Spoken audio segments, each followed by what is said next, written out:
You're listening to Career Ready, and I'm Coach K. Getting you ready for your corporate career. Welcome to another week of Career Ready. This week, I've invited a special guest to do a deep dive into organizational culture for us. So allow me to take these few seconds and introduce you guys to Nadege Minois. She is a cultural diversity and competency expert who is originally from France but resides in Scotland. She holds a PhD in experimental gerontology and further degrees in behavioral biology, cognitive neurosciences, and biology of organisms and populations. Nadege, thank you so much for your time this week. I'm not going to take up any much more of your time. I'm going to hand over straight to you since I know that you have so much to share with us regarding organizational culture. Hello, Quincy. I'm so glad and honored that you've given me the opportunity to be part of your Career Ready show. I'm so glad for the opportunity, and I'm really looking forward to engaging with your listeners and hopefully providing them with values. So what I'm going to touch upon this week is organization culture. And what I'm going to talk about in this first episode is what is the culture of an organization, how it arises. So the culture of an organization is how people behave, the kind of messages they send, what is important for the organization, what they value. And you see that culture, the way people behave. How do they treat their staff, their customers? Do they respect everybody, value everybody? How do they make decisions? Is it a very top-down approach to decision making or something different? So you will have a lot of different aspects on which an organization will differ in terms of culture. Then the next thing is that culture is a group effect. As soon as you have people coming together regularly, a culture will emerge. And here it means that in a way, in terms of culture, we have two types of organizations.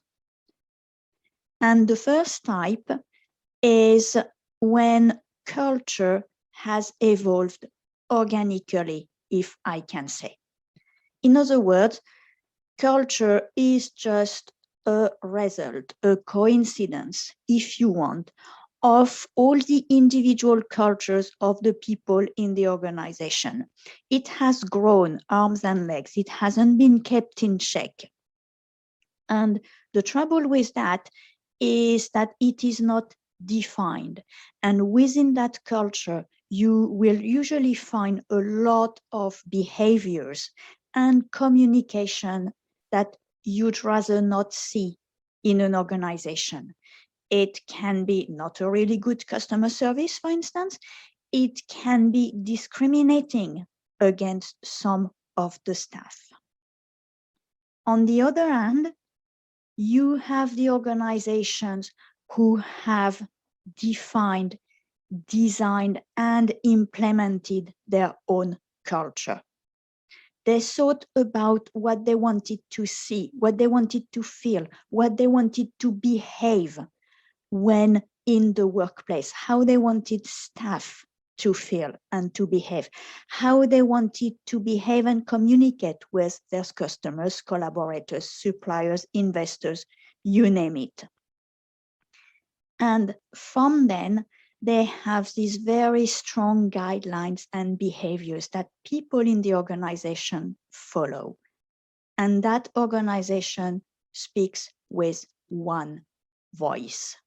And research has shown many times that such organization with a strong and clearly defined, communicated, and implemented structure are more successful organizations, not just in terms of the money they earn and the customers they have, but also in terms of job satisfaction, of staff retention and customer retention.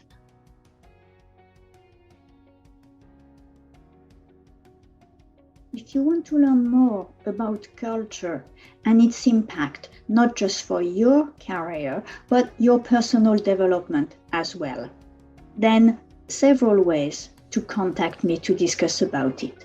You can follow me on LinkedIn. Just search for my name. There are not many Nadege Minois on LinkedIn. You will find me easily.